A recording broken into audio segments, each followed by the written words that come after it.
Opportunity para malaman kamusta na po si tatay on your visit today? Yes, oo.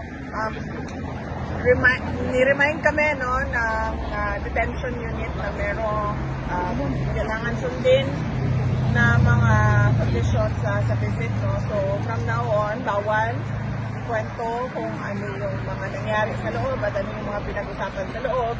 I can only say na President Duterte is still alive. Yan lang po, hanggang dun lang po. Kasi bawal po magbigay ng mga information na pinag-usapan sa loob. You're the one who owns the stroller? Ha? Ikaw? Si Charlie. Ay, ikaw! Ay, mayroon pa palang mas maliit. Nabasilan. So, but even at 2 his health, wala pong balita. We're not allowed to give updates. Okay. Anyway, but kayo, VP, will you be here during the hearing on the 23? Inaayos pa namin yung schedule namin, no? So, hindi pa namin alam kung sino yung makakarating sa September 23 para sa confirmation of charges. But likely, merong relative na darating. Sigurado yon kasi kailangan talaga na merong, sabi ko sa kanila, kailangan talaga na merong bumibisita sa kanya whenever allowed ng detention na pwede magbisita. Nagtatanong lang po yung mga taga-Japan, meron daw silang big gathering sa 2021 and they want to know if we can join them also in Japan. Oo, nag-confirm naman na kami sa mga organizers sa Japan, no? Led by Sir Berwin. September 20 sila sa Tokyo and then September 21 sila sa Nagoya. So yung buong weekend na yon, Saturday, Sunday, merong Filipino community gathering sa Japan. And I understand, meron din dito sa The Hague. No? And likely, marami din sa loob ng Pilipinas. Well, on another note po, nagtuloy na yung pagdinig ng flood control program at sa Senado at nag-anunsyo na magpupulo daw ng independent fact-finding committee sa flood control. Your thoughts? Well, sabi ko nga lagi, no, too little too late yung administration. Alam naman na natin yung problema na corruption sa flood control. Hindi lang sa administrasyon na ito, sa mga lahat ng mga dumaan na administrasyon, hindi lang sa administrasyon ni Pangulong Duterte. Alam na natin yan lahat. Naging mayor ako 2010. Meron ng issue ng flood control corruption. And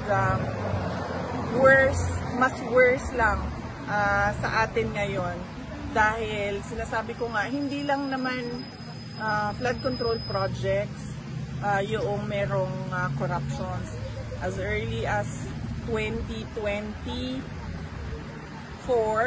noong nag-resign ako sa Department of Education, matagal ko pinag-isipan yon kung magre-resign ba ako at sasabihin ko ba kung ano yung mga experiences ko as a secretary ng Department of Education. And then, nag-decide ako na magsalita talaga kung bakit.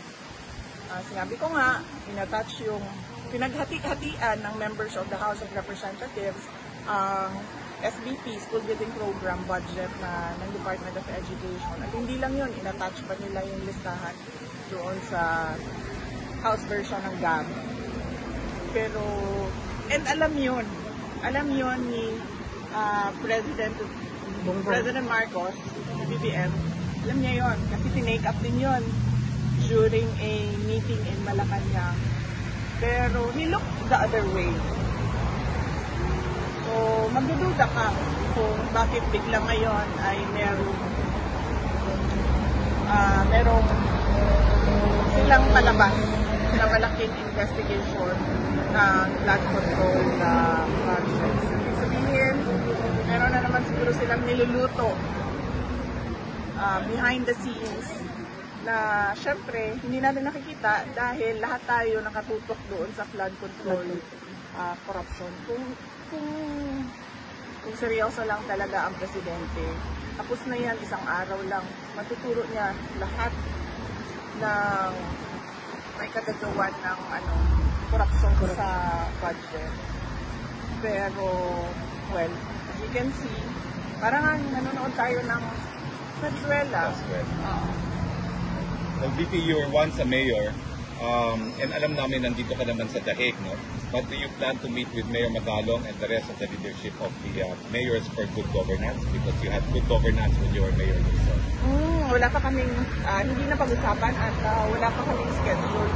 Ang immediate ko na schedule pagbalik sa Pilipinas ay sa Bicol Region dahil celebration nila ng Peña Francia at merong mga small gatherings kami doon, sectoral gatherings para sa mga issues naman sa Bicol na I'm sure biktima din ng corruption ng projects sa gobyerno.